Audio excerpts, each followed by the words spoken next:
करता घेतलेला अभंग पैठण निवासी शांती ब्रह्मश्री एकनाथ महाराज यांचा 5 चरणांचा सुंदर असा आणि वारकरी संप्रदायाच्या नियमाला अनुसरून प्रथम दिवस असल्या कारणाने नामपर प्रकरणातील अभंग आज या ठिकाणी कीर्तन रूपी सेवेसाठी घेतलाय। विठ्ठल विठ्ठल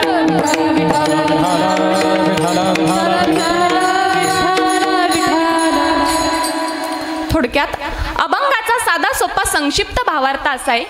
या प्रथम चरणामध्ये नाथ महाराज वर्णन करतात, करा रे बापांनो साधन हरीचे जणी करणीचे करू नका। जीवनामध्ये जर साधनच करायचं असेल तर साधन कोणतं करा, ज्या साधनाने प्रभू परमात्म्याची प्राप्ती होईल, हरीची प्राप्ती होईल, ब्रह्माची प्राप्ती होईल, असं काहीतरी साधन जीवनामध्ये करा। करा रे बापांनो साधन हरीचे जणी करणीचे करू नका, म्हणजे जे काही कालापर्यंत टिकणार आहे, जे क्षणिक आहे, मिथ्या आहे, खोटं आहे, असं साधन जीवनात करू नका। करायचं जर असेल जेणेकरून यमाची यातना सहन करावी लागणार नाही, जेणे नये जन्म यमाची यातना ऐसे साधना करा काही, जेणेकरून यमाची यातना सहन करावी लागणार नाही आणि पुन्हा जन्म प्राप्त होणार नाही, असं काहीतरी साधन जीवनामध्ये करा। जेणे नये जन्म काहून नाथ महाराज असं साधन नेमकं कोणते?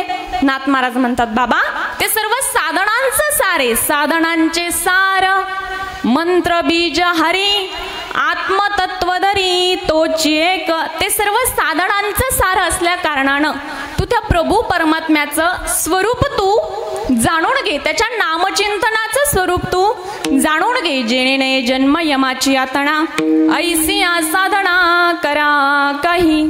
आणि चतुर्थ चरणामध्ये नाथ महाराज वर्णन करतात, बाबा काय त्या नामचिंतनामध्ये एवढं सामर्थ्य आहे, का नामपर प्रकरणातील अभंग आज या ठिकाणी निवडला? कारण पहिला दिवस आहे, त्यामुळे नामाचंच वर्णन या ठिकाणी गायला जाणार आहे। नामचिंतनात एवढं सामर्थ्य काय आहे? महाराज सांगतात, कोटी कोटी यज्ञ नित्य ज्याचा नेम, कोटी कोटी यज्ञ कळतो ना, जीवनामध्ये ज्या माणसाचा कोटी कोटी यज्ञ करण्याचा संकल्प आहे, निश्चय, आणि कोटी कोटी यज्ञ केल्यानंतर त्याला जेवढं फल प्राप्त होणार आहे तेवढंच फल बाबा एका हरी मंत्रात आहे। काय फक्त मुखाने एकदा हरी म्हणा, कोटी कोटी यज्ञ केल्याचं फल तुम्हाला प्राप्त होणार आहे। म्हणून कोटी कोटी यज्ञ नित्य ज्याचा नेम एक हरी नाम जपता घडे। एवढंच नाही, अजून नामचिंतनात काय सामर्थ्य आहे? महाराज सांगतात, त्या भगवंताचं नाम एवढं श्रेष्ठ आहे, एवढं श्रेष्ठ आहे की नामचिंतन केल्यानंतर माणूस हा देवाशी एकरूप होतो, जीव हा देवाशी एकरूप होतो। नवे नवे विचारसागर रहस्य ग्रंथानुसार जीव ब्रह्माचं ऐक्य नामचिंतनाने साधल्या जातं, असा या अभंगाचा अर्थ आहे। विठ्ठल विठ्ठल विठ्ठल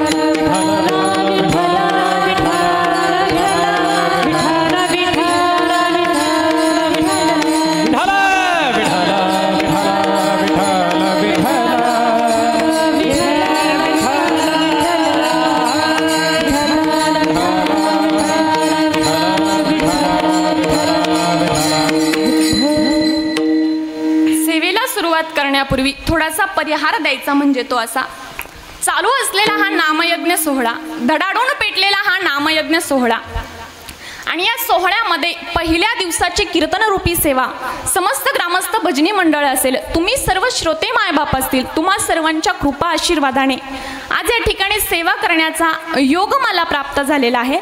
त्यामुळे मी तुम्हा सर्व मायबापांचे मनापासून आभार व्यक्त करते। आणि प्रथम दिवस म्हटला की आमची महाराज मंडळी थोडं काणकूच करता, पण पहिल्या दिवशीचं कार्य आणि शेवटच्या दिवशीचं कार्य हे फार महत्त्वाचं असतं।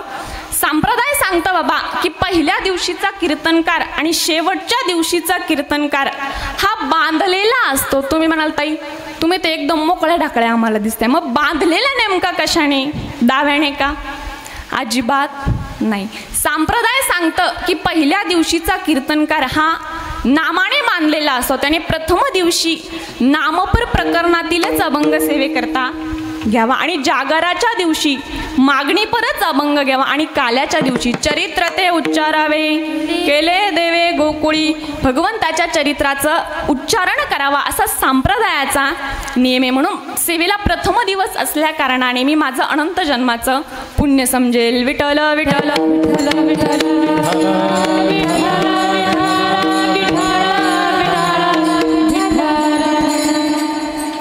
कीर्तन म्हटलं की एकल्याचा नवे खेळ म्हणून मेळ जमविला. आज कीर्तन सेवेसाठी उपस्थित सर्व आमचे संस्थेतील विद्यार्थी असतील, बालगोपाळ मंडळी असतील, त्यांच्या सर्वांचे मी मनापासून आभार व्यक्त करते, ज्यांच्यामुळे आज मला या ठिकाणी सेवा करण्याचा योग प्राप्त झालेला आहे. आमच्या संजीवनी ताई गडाका असतील, ताईंचे देखील मी मनापासून आभार व्यक्त करते. त्याचप्रमाणे आमच्या राधिका ताई असतील, ताईंचे देखील मनापासून आभार व्यक्त करते. आणि महाराष्ट्रातील एक नामवंत मृदुंगाचार्य आमचे मोठे बंधू कृष्णा महाराज शिंदे असतील, महाराजांचे देखील मी मनापासून आभार व्यक्त करते. त्याचप्रमाणे माझे गुरुवर्य ज्यांनी मला शिकवलं, महाराष्ट्रातील एक नामवंत कीर्तनकार शिवचरित्रकार नितीन महाराज भोसले असतील, महाराजांचे देखील मी मनापासून आभार व्यक्त करते. त्याचप्रमाणे गायनाचार्य आमच्या अनिता ताई जाधव असतील, ताईंचे देखील मनापासून आभार व्यक्त करते. आणि आमच्या दुसऱ्या संगीताताई अवताडे असतील, ताईंचे देखील मनापासून आभार व्यक्त करते. तुम्हा सर्व मायबापांचे मनापासून आभार व्यक्त करते. साऊंड सिस्टीमवाले दादा असतील, उत्तम असे साऊंड सिस्टीम आहे, दादांचे देखील मनापासून आभार. पुढे शूटिंग चालू आहे, शूटिंगवाले दादांचे देखील मनापासून आभार व्यक्त करते आणि सेवेला सुरुवात करते. विठ्ठल विठ्ठल विठ्ठल विठ्ठल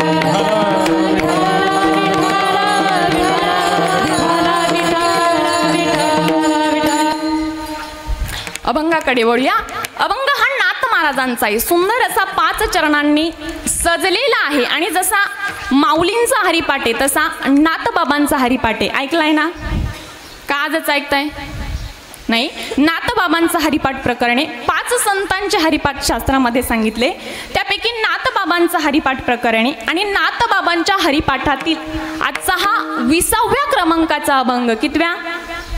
20व्या क्रमांकाचा अभंग. अभंगाचं चिंतन होईपर्यंत अभंग सर्वांचा पाठ झाला पाहिजे. काय झाला पाहिजे?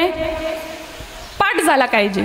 कारण नाथबाबांचा हरिपाठच काका अजून आम्ही ऐकला, आम्हाला माऊलींचाच पाठ होत नाही, तेव्हा नाथ महाराजांचा कधी पाठ होईल? ज्याप्रमाणे माऊलींच्या हरिपाठामध्ये प्रत्येक अभंग झाल्यानंतर ध्रुवपद म्हणावं लागतं. कोणतं? हरिमुखे म्हणा, हरिमुखे म्हणा, पुण्याची गणना कोण करी. तसा संप्रदायाचा नियम आहे. नाथ महाराजांच्या हरिपाठामध्ये प्रत्येक अभंग झाल्यानंतर ध्रुवपद म्हणावं लागतं. कोणतं? हरिमुखी गाता हरपली चिंता, अभंग होईपर्यंत जेणे नये जन्म. आणि अभंगाच्या शेवटच्या चरणाला मात्र हरिमुखी गाता हरपली चिंता, त्यांना हिमागुता जन्म घेणे. विठ्ठल विठ्ठल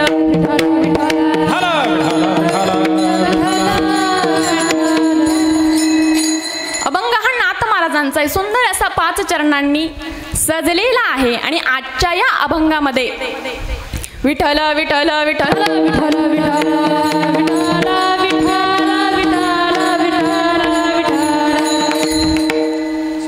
अभंग हा नाथ महाराजांचा आहे, सुंदर असा 5 चरणांनी सजलेला आहे. आणि विशेष म्हणजे मायबाप नामपर प्रकरणातील अभंग आहे. कारण कलियुगामध्ये नाम हेच एक श्रेष्ठ साधन आहे. कलियुगामध्ये नाम हे असं साधन आहे महाराज. सत्ययुगामध्ये देव ध्यानाने प्रसन्न होत होते, त्रेतायुगामध्ये यज्ञ यागादी कर्म करावे लागत होते, द्वापार युगामध्ये पूजेने परमात्मा प्रसन्न व्हायचा. पण कलियुगामध्ये मात्र एका हरीच्या नामचिंतनाशिवाय उद्धार नाही. कलियुगा माझे करावे कीर्तन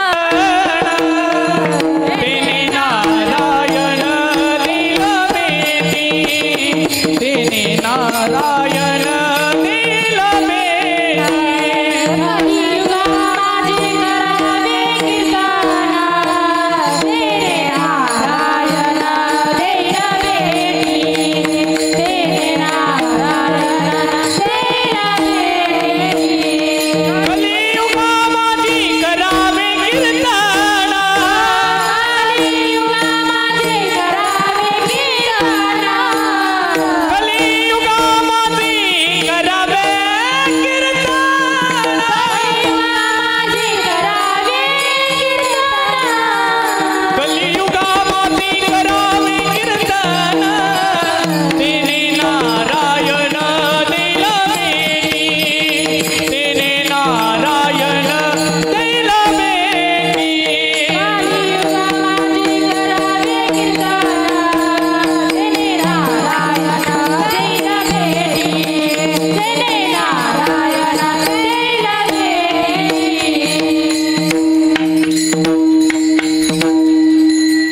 कलियुगा माझे करावे कीर्तन तेने नारायण देईल भेटी. कलियुगामध्ये नामचिंतनाचं साधन कोणतं आहे? फक्त कीर्तन. नामचिंतनाशिवाय तरुणोपाय नाही. हा अभंग असा आहे महाराज, जिथे घेतला तसं चिंतन बदलतं. कुठेही घ्या, फक्त संप्रदायाचा नियम असा आहे. हा अभंग मागणीला नकोय आणि हा अभंग काल्याला नकोय. बाकी हा पहिल्या दिवशी तुम्ही नामपर म्हणून घ्या, नामपर चिंतन मांडा. आधीमध्ये कुठेही घ्या, फक्त मागणीला आणि काल्याला हा अभंग नकोय. विठ्ठल विठ्ठल.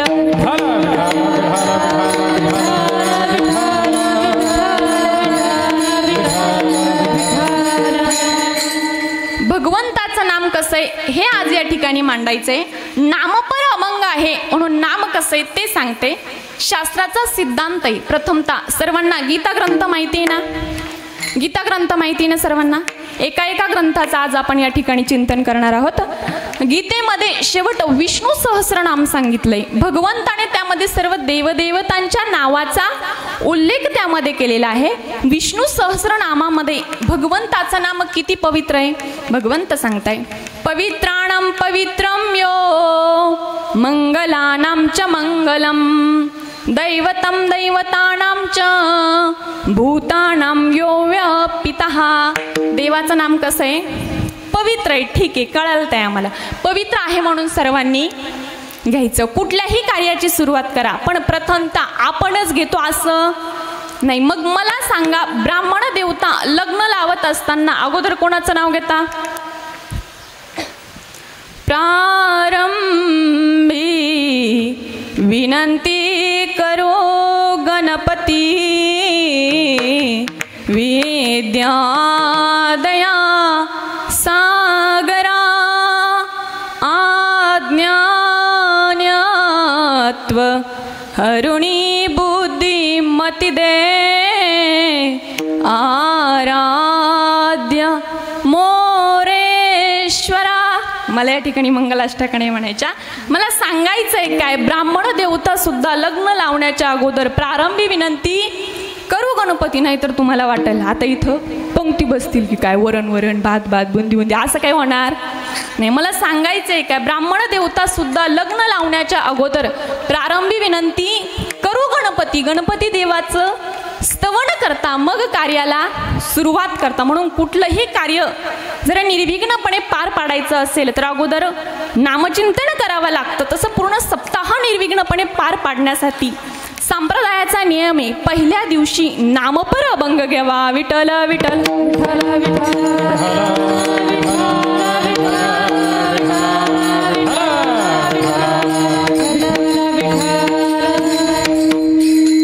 ठीक आहे. नाम पवित्र आहे. नाम अजून कसं आहे? गोड तुझे रूप गोड तुझे नाम, गोड तुझे रूप गोड तुझे नाम, गोड तुझे रूप गोड तुझे नाम, गोड तुझे रूप गोड तुझे नाम, गोड तुझे रूप गोड तुझे नाम, गोड तुझे रूप गोड तुझे नाम, गोड तुझे रूप गोड तुझे नाम, गोड तुझे रूप गोड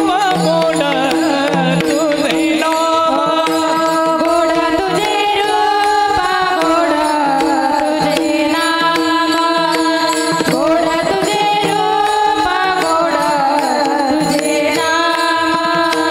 देई माझा प्रेम सर्वकाळ, देई माझा प्रेम सर्वकाळ, गोड तुझे रूप गोड तुझे नाम, गोड तुझे रूप गोड तुझे नाम. देई माझा प्रेम सर्वकाळ, देई माझा प्रेम सर्वकाळ, गोड तुझे रूप गोड तुझे नाम, गोड तुझे रूप गोड तुझे नाम.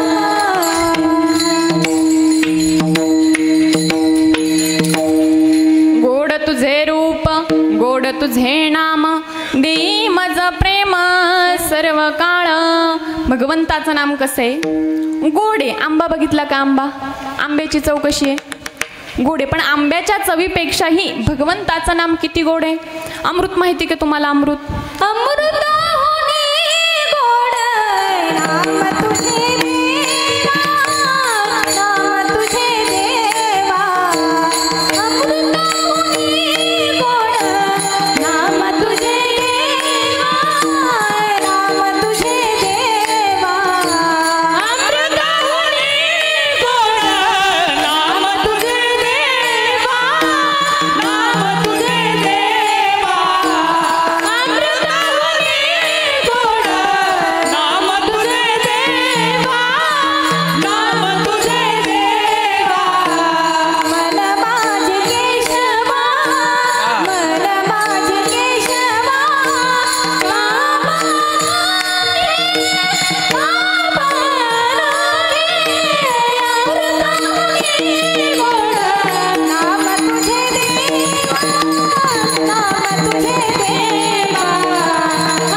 तुझे देवा म्हणा माझे केशवा का बाणगे.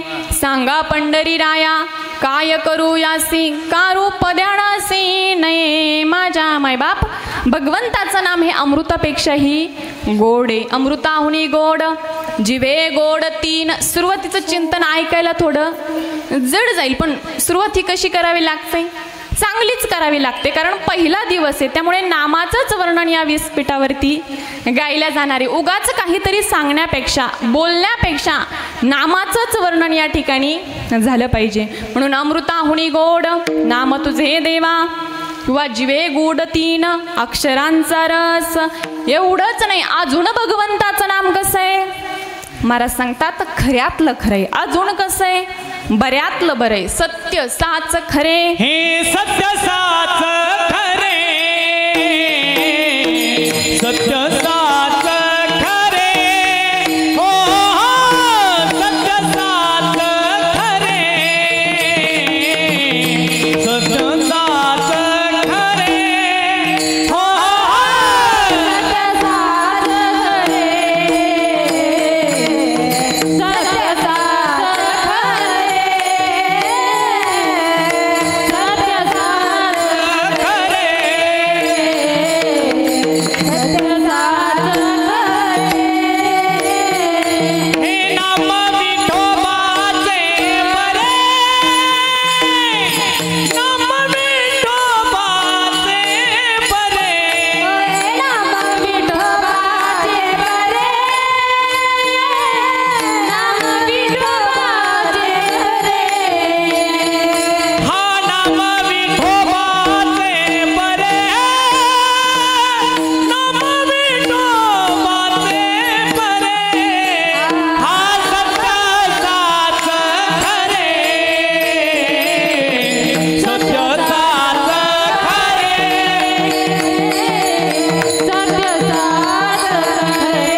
सत्य साच खरे नाम विठोबाचे बरे. आता तीन पद या ठिकाणी मांडते. सत्य साच आणि खरे. मला सांगा सत्य या शब्दाचा अर्थ काय होतो बरं?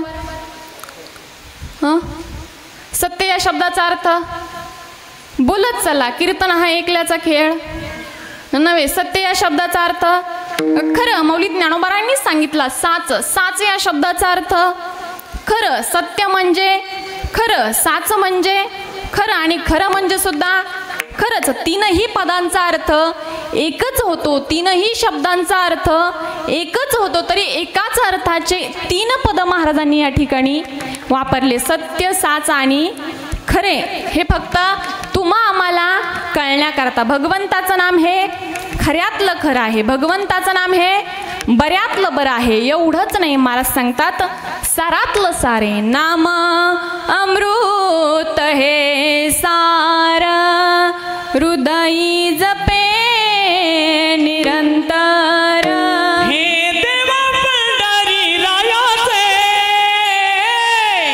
देवा पंढरी रायाचे, नाम फुकाचे फुकाचे फुकाचे, नाम फुकाचे फुकाचे फुकाचे, नाम फुकाचे फुकाचे फुकाचे, नाम फुकाचे फुकाचे फुकाचे, नाम फुकाचे फुकाचे फुकाचे.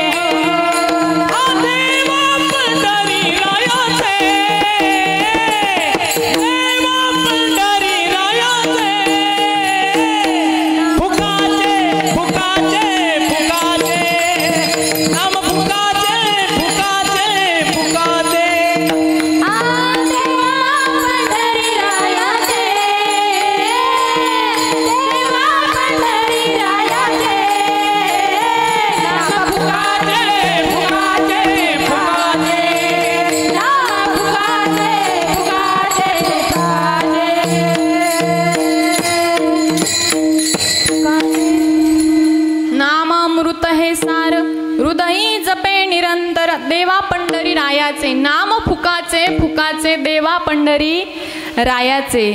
नाम हे सारातलं सारे, म्हणून भगवंताच्या नामाचा उच्चारण सुरुवातीला. आता अभंगामध्ये प्रवेश करते. अभंग हा नाथ महाराजांचा आहे. सुंदर असा 5 चरणांनी सजलेला आहे. आणि आजच्या या अभंगामध्ये नाथ महाराजांनी विचारसागर रहस्य ग्रंथामध्ये जो साध्य साधन भाव प्रगट केलाय, त्याचंच वर्णन महाराजांनी आजच्या या अभंगामध्ये केलंय. विठ्ठल विठ्ठल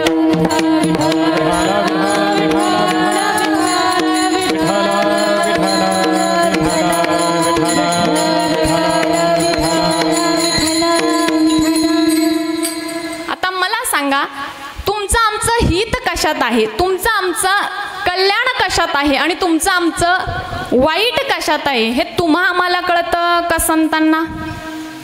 हित करावे देवाचे चित्त, जय हो. हित करावे देवाचे चित्त, हिताचे करावे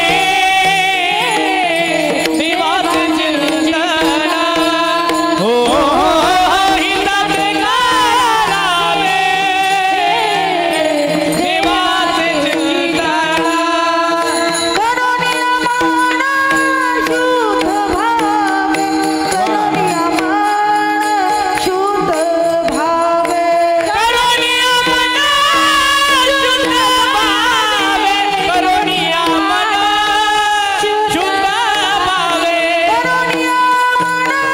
शुद्ध भावे, करुणिया मान शुद्ध भावे, करुणिया मान शुद्ध भावे,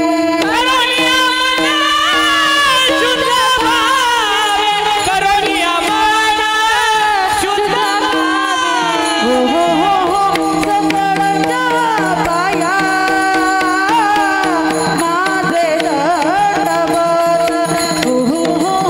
सकाळच्या पाया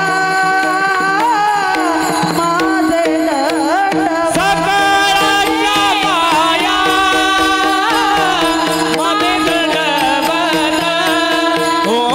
भाया सकाळच्या पाया माझे दंडवत, माझे दंडवत.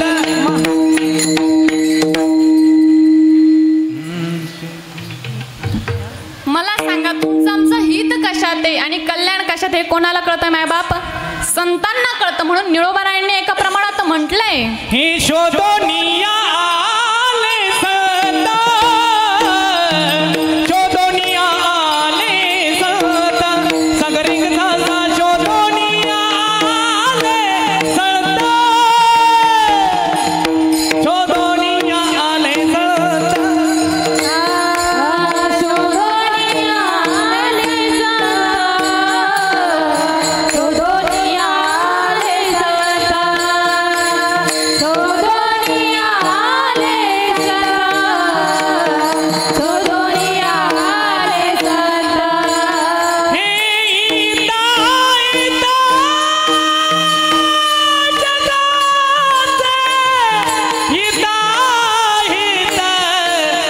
जगाचे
हिताहित जगाचे.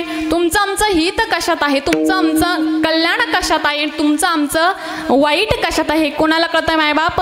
संतांना कळतं. आता साधा सोपा प्रश्न तुम्हाला विचारते, मला सांगा शाळेत जाणं अभ्यास करणं यात विद्यार्थ्याचं हित आहे का शिक्षकाचं? बोलत चला. तुमचे चेहरे कसे ठेवा माहिती आहे का? तुम्ही म्हणाल आता सांगा आमचे चेहरे कसे. आता काय वर्णन करावं तुमच्या चेहऱ्यांचा? नुकतीच कमळाच्या फुलासारखी उमललेली, टवटवीत, प्रफुल्लित आणि असेच शेवटपर्यंत राहू द्या. नाही तर मधीच का झाली? सूर्यफुलं. सूर्यफुलं माहिती आहे ना काय? मधीच अशा माना टाकता, तशा काय माना टाकायच्या नाही. आता जसे कमळाच्या फुलासारखे टवटवीत आहात, प्रफुल्लित आहात, तसेच शेवटपर्यंत राहा. आणि ज्या ज्या वेळेस कीर्तनामध्ये विठ्ठल विठ्ठल अशी धून होईल त्या त्यावेळेस हाताने नाम आणि मुखाने हाताने टाळी आणि मुखाने नामचिंतन करा. विठ्ठल विठ्ठल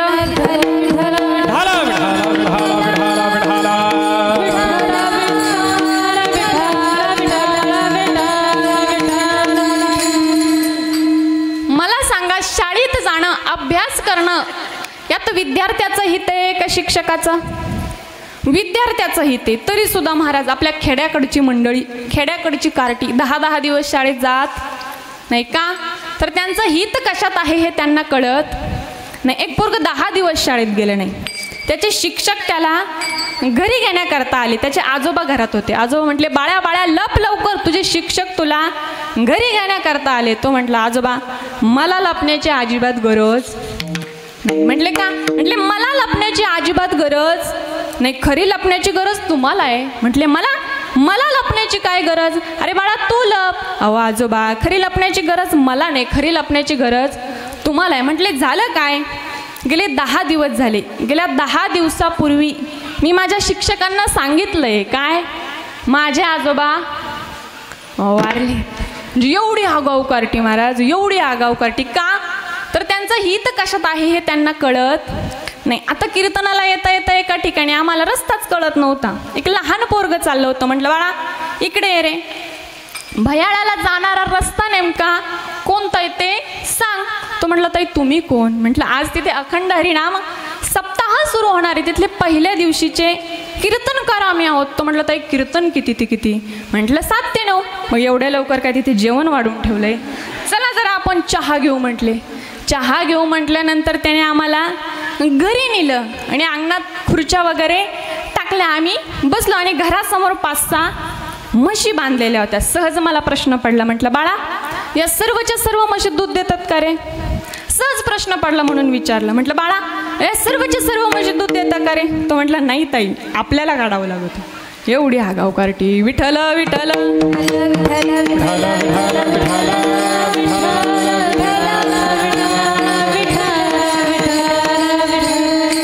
मायबाप दृष्टांत हा हसल्यावारी घेऊ नका. दृष्टांतातून काहीतरी सिद्धांत आपल्याला पटवायचा आहे. एवढी आगाऊ करटी, एवढी आगाऊ करटी का? तर आपलं हित कशात आहे हे त्यांना कळत नाही. नाशिकला लहान मुलांचा अनाथ आश्रम आहे आणि अनाथ मुलं म्हटल्यावर उन्हाळा पावसाळा कुठे राहणार? तिथेच राहणार. सुट्टी नाही काही नाही. आणि उन्हाळ्याचे दिवस होते आणि दुपारच्या वेळेला त्या शिक्षकांनी त्या मुलांना झाडाखाली आणलं आणि सर शिकवत होते, म्हणा मुलांनो एकावर एक करा. ते खालचं म्हणतं अहो गुरुजी असं काय बोलताय म्हटले तुम्ही, ते खालचं मरल ना. एवढे आगाव कार्टी. विठ्ठल विठ्ठल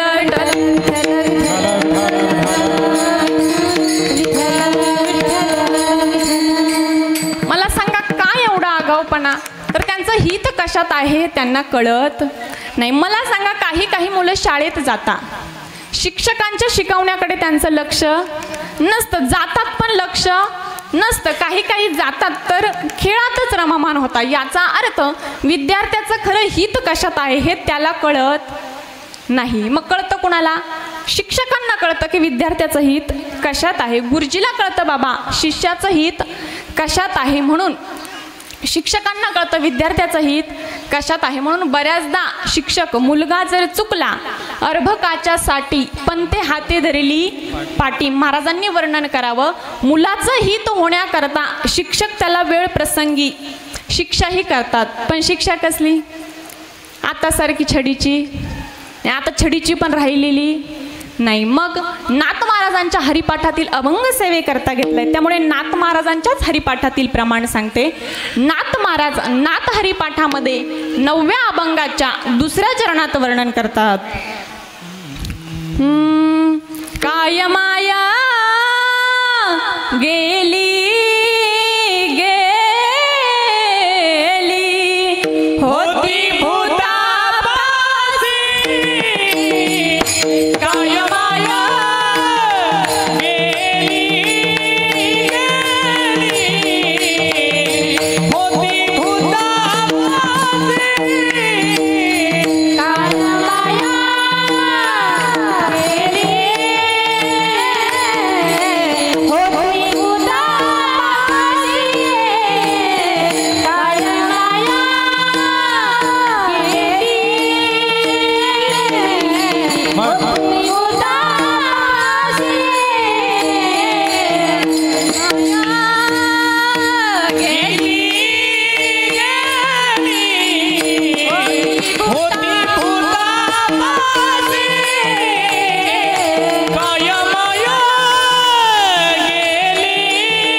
होती नाथ महाराज काय म्हणताय? बाबा तू अभ्यास करत नाही, सायास करत नाही, तुझी आई काय भूतापाशी गेली होती का? महाराज एवढ्या खालच्या लेवलला येऊन नाथ महाराज बोलताय, एवढ्या खालच्या पातळीत येऊन नाथ महाराज बोलताय. खरं सांगा मायबाप, एवढ्या खालच्या लेवलला येऊन, एवढ्या खालच्या पातळीत येऊन संतांना बोलायला आवडतं का? अजिबात नाही. पण संत एवढ्या खालच्या लेवलला येऊन का बोलतात, संत एवढ्या खालच्या पातळीत येऊन का बोलतात, त्याचंही कारण आपण शोधलं पाहिजे. समाज त्या दर्जाचा नसल्या कारणानं संतांना तशी भाषा वापरावी लागती. मला सांगा, श्रोते तसं वक्त्याला बोलावं लागतं. मी नेहमी विचारून घेते, तुमच्या भागात नेमकी कोणतं चिंतन पचतं? नाही तर अध्यात्म सांगायचं पण फ्रेश करून अध्यात्म डोक्यात घुसलं पाहिजे. काही काही म्हणतात की चिंतनात बोलू नाही, पण चिंतनात बोलल्याशिवाय चिंतन हे श्रोत्याला समजणारच नाही. श्रोता आणि कीर्तन, कीर्तन कशाला म्हणतात? जोपर्यंत श्रोता आणि वक्ता यांच्यामध्ये संवाद साधल्या जात नाही तोपर्यंत श्रोत्याला कीर्तनच समजणार नाही. ही शिक्षकाची थेरी. काही काही म्हणतात की चिंतनात बोलू नाही, पण चिंतनात बोलल्याशिवाय श्रोत्याच्या डोक्यात चिंतनच घुसू शकणार नाही. विठ्ठल विठ्ठल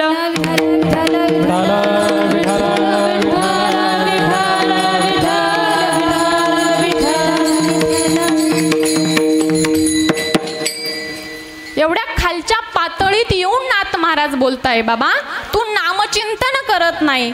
संत एवढ्या खालच्या लेवलला येऊन का बोलतात? छोटं उदाहरण सांगते. मला सांगा, एखादं पेशंट डॉक्टरकडे गेलं, डॉक्टर साहेब एवढा पाय दुखतोय, एवढा पाय दुखतोय, एवढा पाय दुखतोय, असं वाटतं डॉक्टर साहेब कधी कधी पाय काढून ठेवावे की काय? अच्छा, तुमच्या पायाला मुंग्या येतात का? कोण म्हणतंय? डॉक्टर. मग मला सांगा, मुंग्या येणं ही भाषा डॉक्टरची आहे का पेशंटची? कोणाची? पेशंटची. पण डॉक्टरला मुंग्या का बोलावं लागतं? त्याने बिचाऱ्याने जेवढ्याही काही पदव्या घेतल्या त्याला मुंग्या हा शब्द कुठंच आढळला नसेल. पण डॉक्टरला मुंग्या का बोलावं लागतं? समजून घ्यायचं. ज्या डॉक्टरला पेशंटची भाषा बोलता आली तो डॉक्टर झाला. त्याच पद्धतीने ज्या आईला बाळाची भाषा बोलता आली ती आई झाली. त्याच पद्धतीने ज्या व्यक्तिमत्वाला समाजाची भाषा बोलता आली ते व्यक्तिमत्व म्हणजे संत होते. विठ्ठल विठ्ठल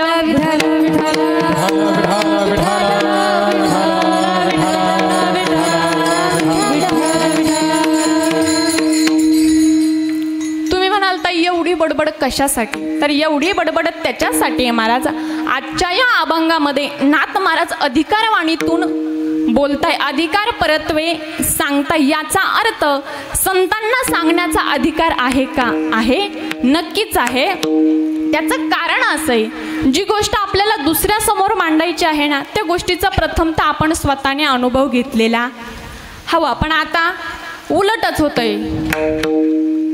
लोक सांगे तुम्हाला सांगण्याची गरज नाही. मला सांगायचं काय, जी गोष्ट आपल्याला दुसऱ्या समोर मांडायची आहे ना त्या गोष्टीचा प्रथमतः आपण स्वतःने अनुभव घेतलेला हवा. एखाद्याला जर आपण 100% सांगतोय तर त्यामध्ये 50% तरी आपण स्वतःने आचरण केलं पाहिजे, अनुकरण केलं पाहिजे. कारण अनुकरणाशिवाय आपला परमार्थ घडणार नाहीये. विठ्ठल विठ्ठल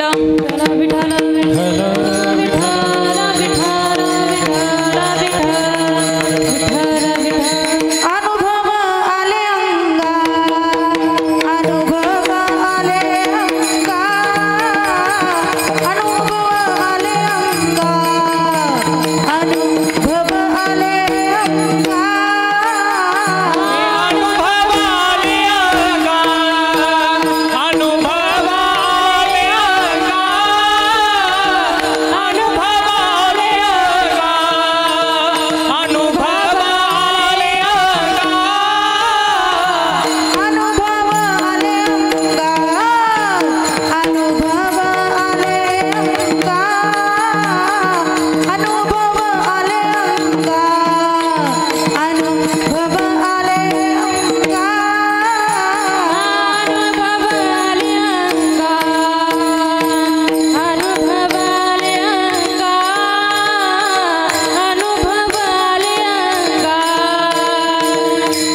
जी गोष्ट आपल्याला दुसऱ्या समोर मांडायची आहे ना त्या गोष्टीचा प्रथमतः आपण स्वतःने अनुभव घेतलेला हवा. तुकोबाराय म्हणतात सेवितो सेवितो हरस वाटितो अनिका सेवितो हरस वाटितो अनिका सेवितो हरस वाटितो अनिका सेवितो हरस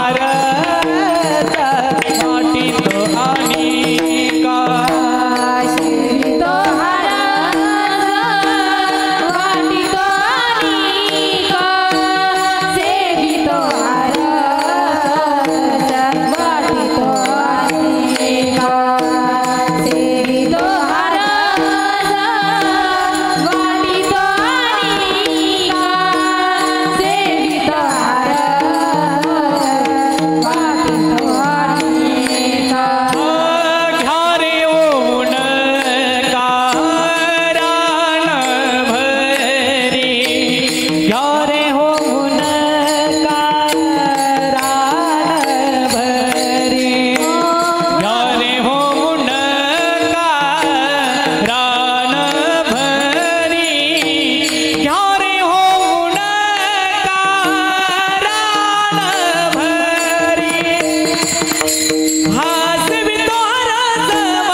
सेवितो हरस वाटितो अनेका. तुकोबारायांनी बोलावं सेवितो हरस वाटितो अनेका घ्यारे हो नका रान बरी.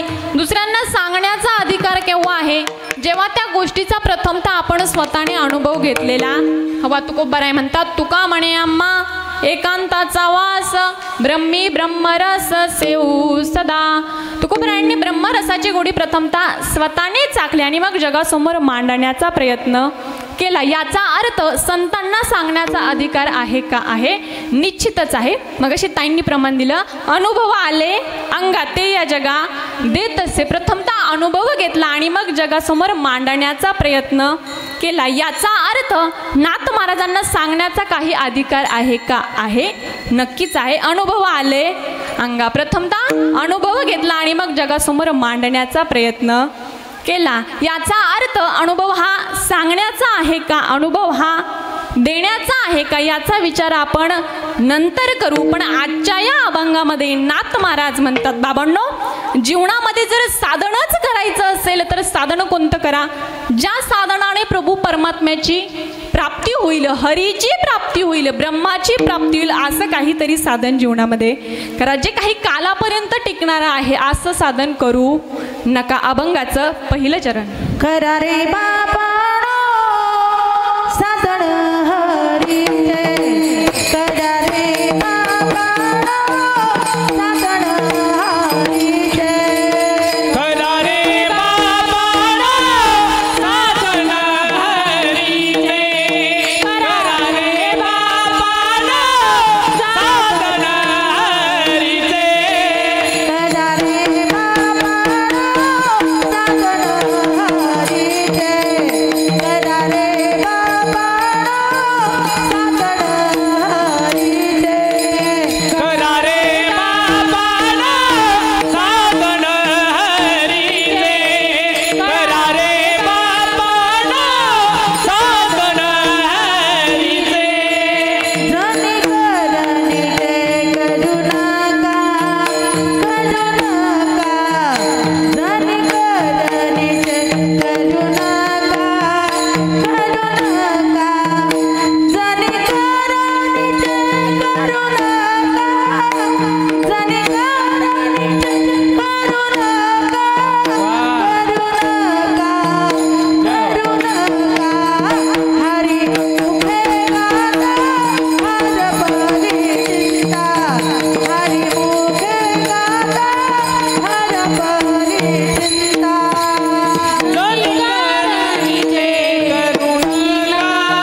बापांनो साधन हरीचे झणी करणीचे करू नका.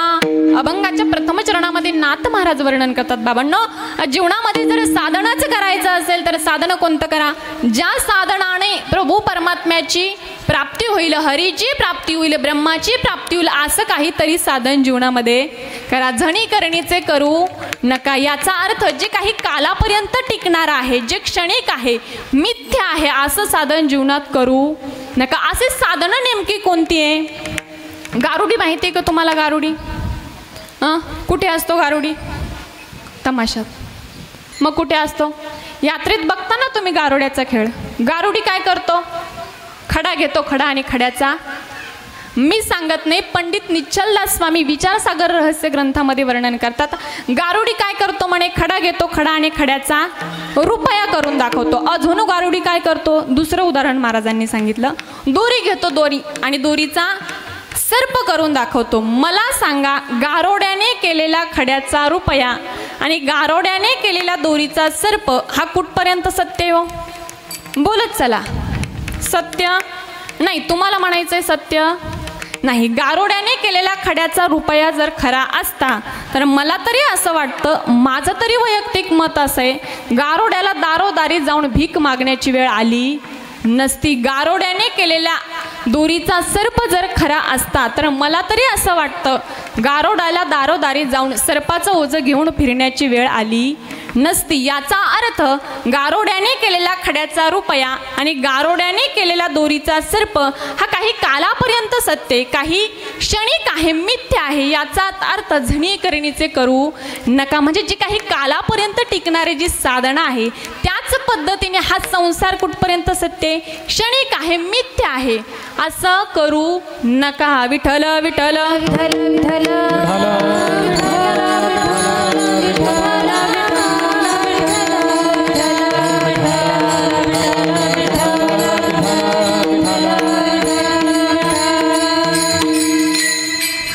बरं, हेही उदाहरण जर डोक्यावरून गेलं असेल तर दुसरं उदाहरण सांगते.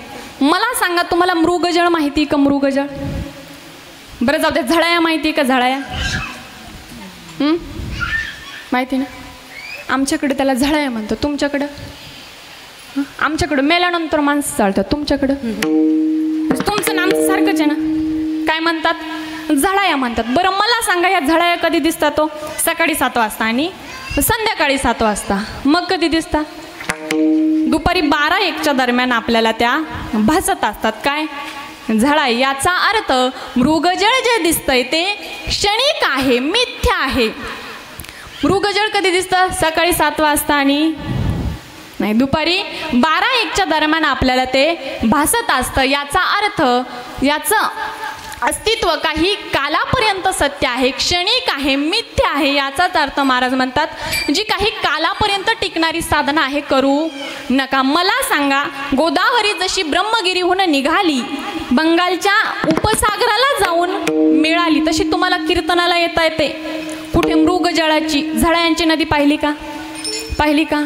पाहिली असेल तर साष्टांग दंडवत श्री संतांची या माता चरणावरी. पाहिली का? नाही पाहिली. याचा अर्थ मृगजळ जे दिसतंय ते वर्तमान काळात सुद्धा नाही, भूतकाळात सुद्धा नाही. मी सांगत नाही, माऊलींनी ज्ञानेश्वरीमध्ये कथन केलंय. माऊली म्हणतात, जी ब्रह्मगिरीहून निघे समुद्र किरहीन रिगे गोदावरी. म्हणजे गोदावरी जशी ब्रह्मगिरीहून निघाली, बंगालच्या उपसागराला जाऊन मिळाली, तशी तुम्हाला मृगजळाची म्हणजे झळ्यांची कुठे नदी सापडणार नाही. याचा अर्थ मृगजळ जे दिसतंय ते वर्तमान काळातही नाही, भूतकाळात सुद्धा नाही आणि भविष्य काळात सुद्धा नाही. भूतकाळ याचा अर्थ सकाळी दिसत नाही, भविष्यकाळ याचा अर्थ संध्याकाळी दिसत नाही आणि वर्तमान काळ याचा अर्थ फक्त दुपारी 12-1च्या दरम्यान आपल्याला ते भासत असतं. काय? मृगजळ. म्हणून ज्याचं अस्तित्व काही कालापर्यंत टिकणार आहे अशी साधना करू नका. बरं, हेही जर नसेल समजलं तर आमच्या महिला मंडळींकरता प्रश्न आहे. मला सांगा माता माऊल्यांनो, तुम्ही सर्वांनी सोनं घातलंय ना? अहो हो तर म्हणा, आम्ही काय एखादा तोळा मागणार आहे? म्हणजे सोनं तुम्ही घातलंय. बरं मला सांगा, खरं सोनं आणि खोटं सोनं यात जास्त पिवळसर आणि लसलशीत कोणतं दिसतं? आमच्या महिला मंडळी अशा दाखवताय जणू काय आम्ही काहीच घातलं नाही, काय कीर्तनकार बाई एखादा तोळा मागणार आहे. म्हणजे सोनं तुम्ही घातले. बरं मला सांगा, खरं सोनं आणि खोटं सोनं यात जास्त पिवळसर आणि लसलशीत कोणतं दिसतं? कोणतं दिसतं? खोटंच दिसतं ना. हा व्यवहार कसा आहे? खोट्या सोन्यासारखा आहे. हे कलियुगच कसं आहे? खोटं आहे. उदाहरण हे व्यावहारिक आहे, उदाहरण हे शास्त्रीय आहे, पण त्याला व्यावहारिक करून घेतलंय, तुम्हाला पटवून देण्यासारखी सांगितलंय. विठ्ठल विठ्ठल विठ्ठल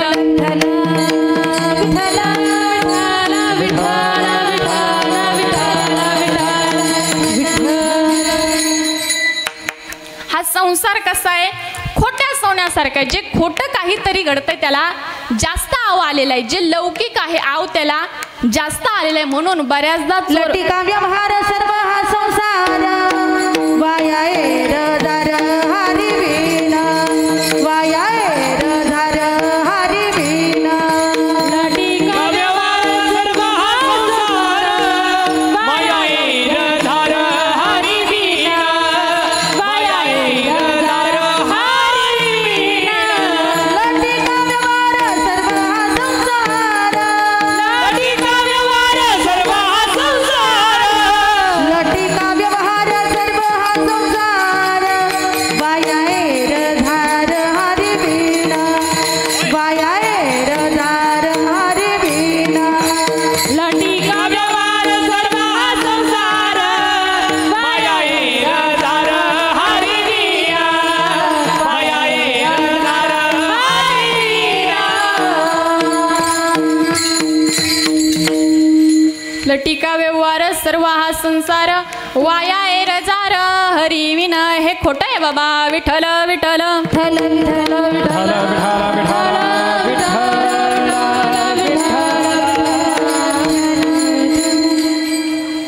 आता पुरुष मंडळींकरता उदाहरणे मला सांगा, जन्माला आल्याबरोबर आपण पत्नी सोबत घेऊन येतो का?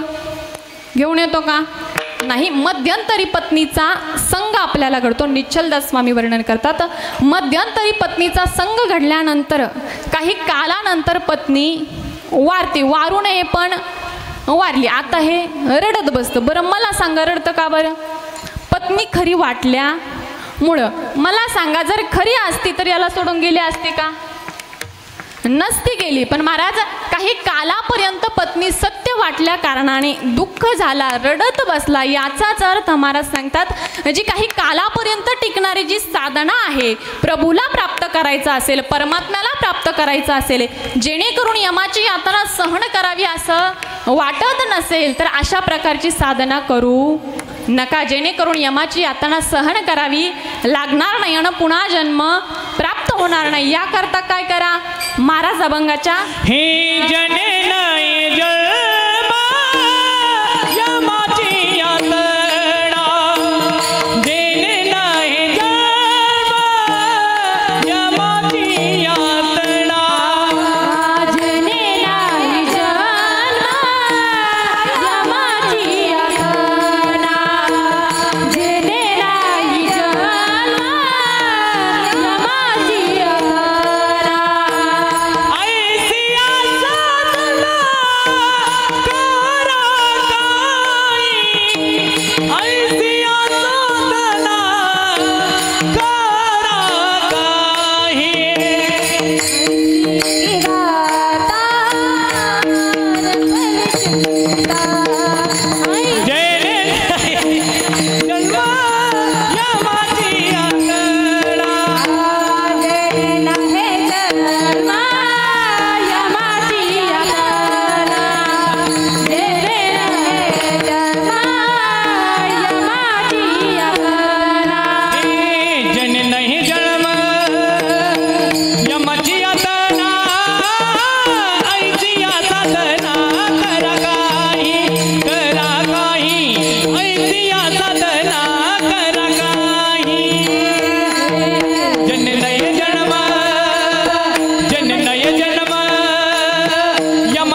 ऐसे या साधना करा काही.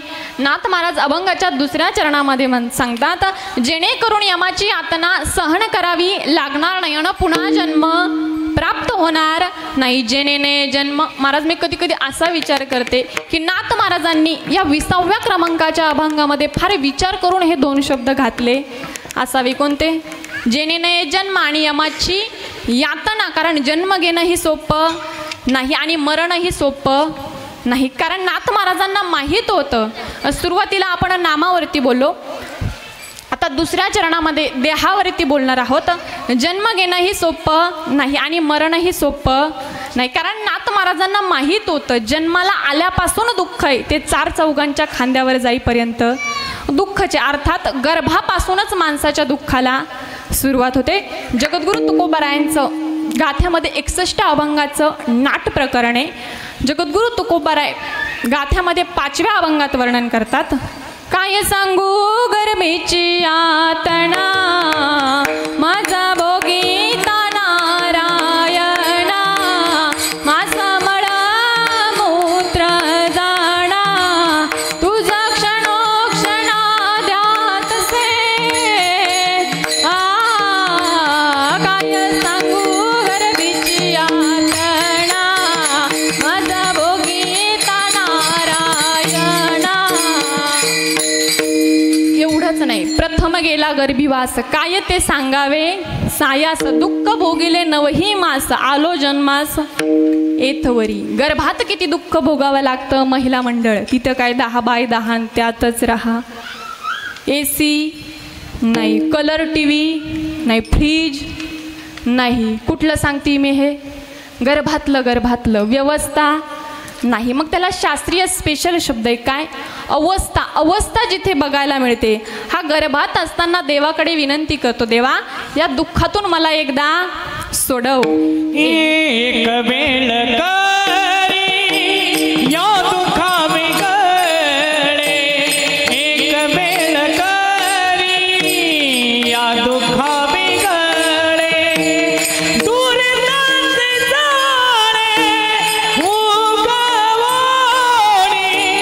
दूर नाचे जाणे उगवणे, आठवील पाया माझा नवा, आठवील पाया माझा नवाचा, आठवील पाया माझा नवा, आठवील पाया माझा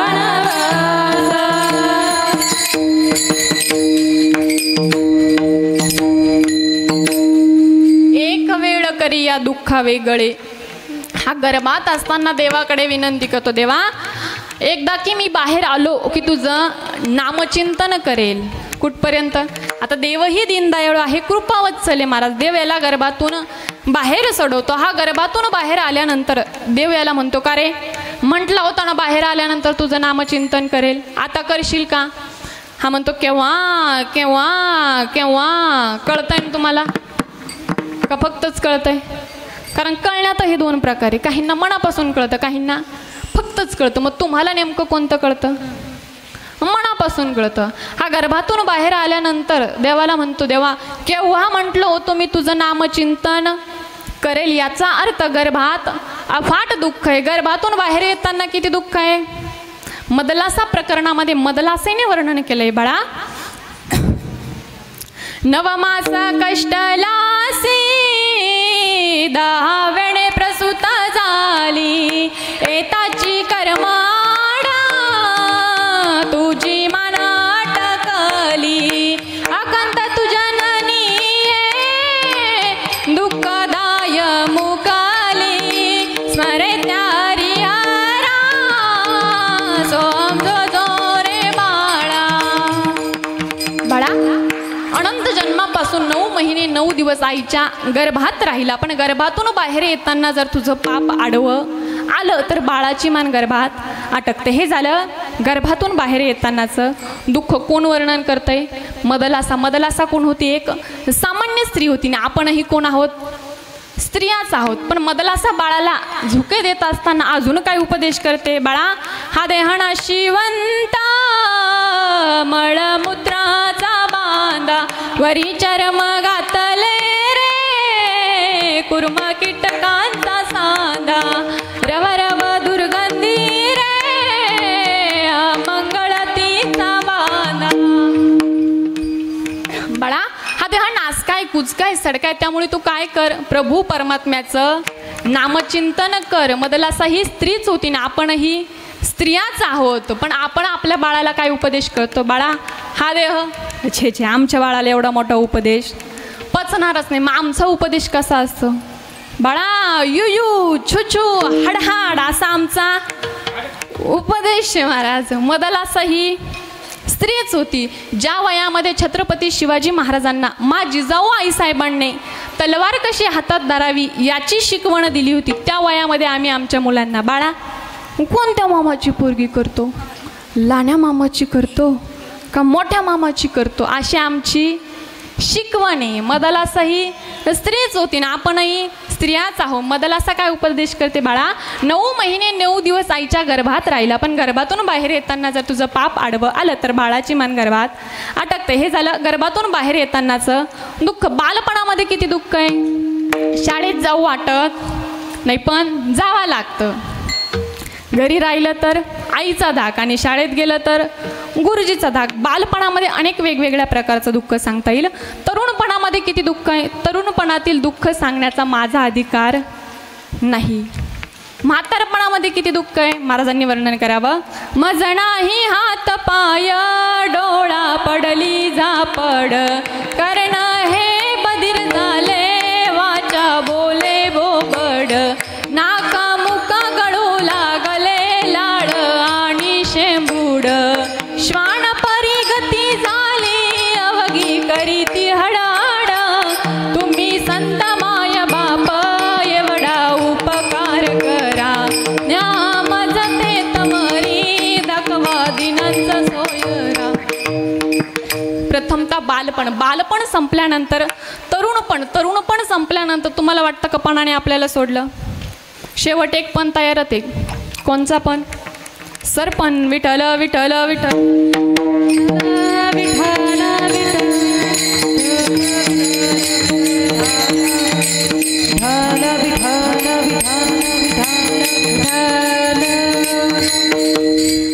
जास्त विषय मला या ठिकाणी मांडायचा नाही, पण मला सांगायचं काय, जन्म घेणं ही सोपं नाही आणि मरणही सोपं नाही. म्हणून नाथ महाराज म्हणतात, जेणे नाही जन्म यमाची यातना ऐसी या साधना करा काही विठोबा रखुमाई विठोबा विठोबा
चरण आहे साधनांचे सार मंत्र बीज हरी आत्मतत्वदरी तोची एक जेणे जन्म यमाची अतना ऐसिया साधना करा काही।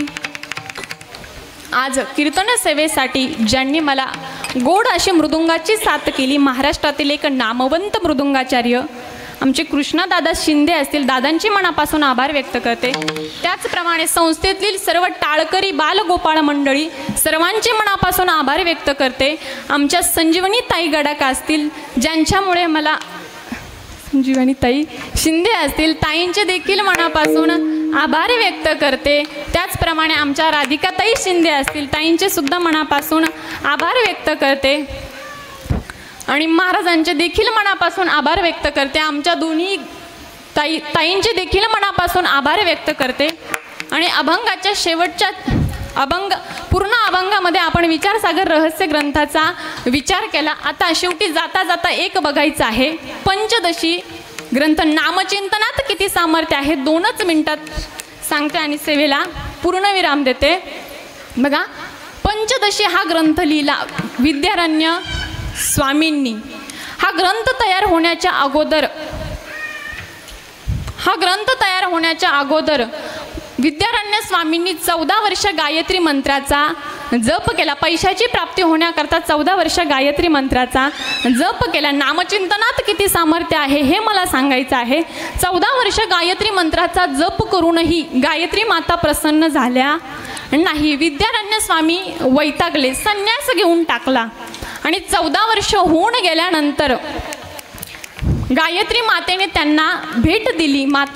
गायत्री माता म्हटल्या, स्वामीजी मी प्रसन्न आहे तुमच्यावरती, काय हवं आहे ते मागून घ्या। त्यावेळेस स्वामी म्हटले माते मला जेव्हा हवं होतं तेव्हा का प्रसन्न झाली नाहीस? त्यावेळेस गायत्री मातेने एवढं गोड उत्तर दिलं। गायत्री माता म्हटल्या, स्वामीजी फक्त एकदा मागे वळून बघा। म्हटले मागे काही नाही, टाळकरी उभे असं आहे का? नाही। म्हटले स्वामीजी फक्त एकदा मागे वळून बघा। मागे वळून बघितलं तर 14 पापाचे डोंगर जळत होते। स्वामीजींनी विचारलं, माते हा काय प्रकार आहे?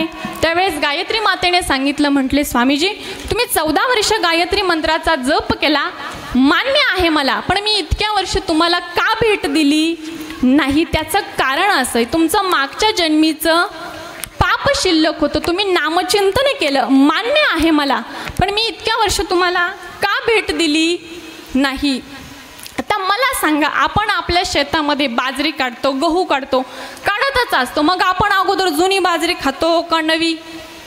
जुनीच खातो ना। त्याच पद्धतीने नामचिंतनाने अगोदर मागच्या जन्मीचं पाप धुतल्या जातं आणि नंतर इच्छित फल आपल्याला भेटत असतं। म्हणून अनंत जन्माचं पाप जाळणारं हरीचं नामचिंतन आहे। म्हणून माऊलींनी हरिपाठात बोलावं, नामसंग कीर्तन साधना पै सोपे, नामसंग कीर्तन साधना पै सोपे, नामसंग कीर्तन साधना पै सोपे,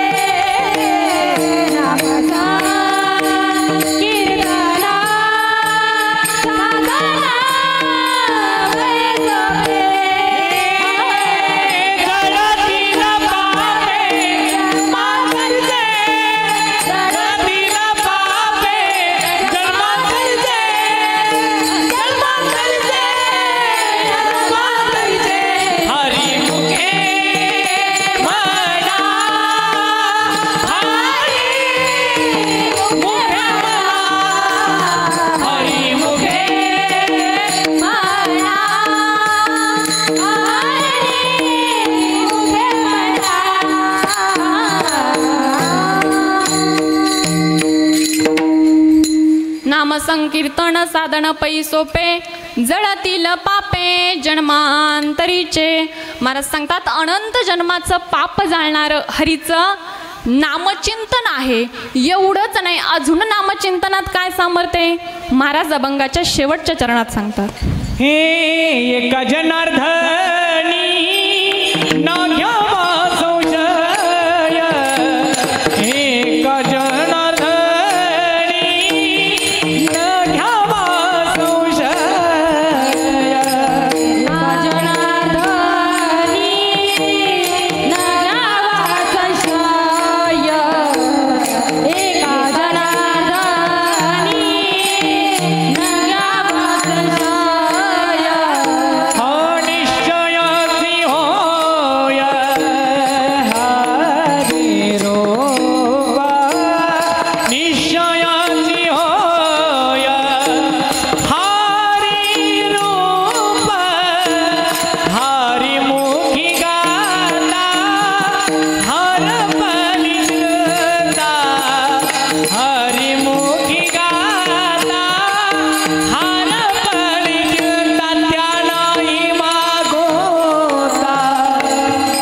जन्म घेणे त्या नाही मागुता नाही मागुता त्या नाही मागुता जन्म घेणे हा जन्म घेणे हा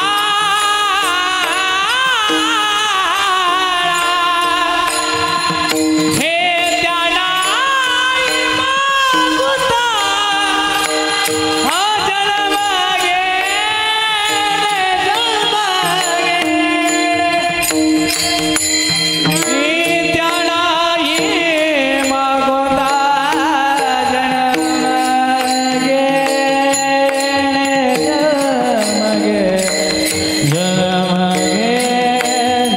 जन्म घेणे रे गम पम पनि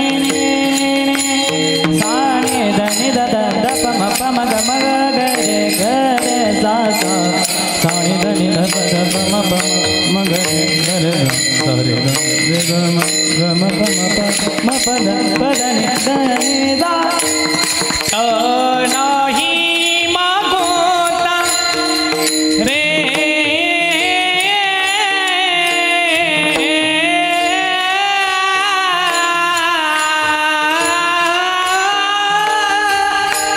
रे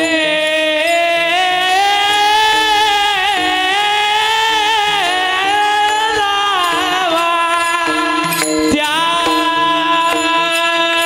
नाही मागोता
जागेवरून हलू नका. यत्र नार्यस्तु पूज्यते रमन्ते तत्र देवता. ज्या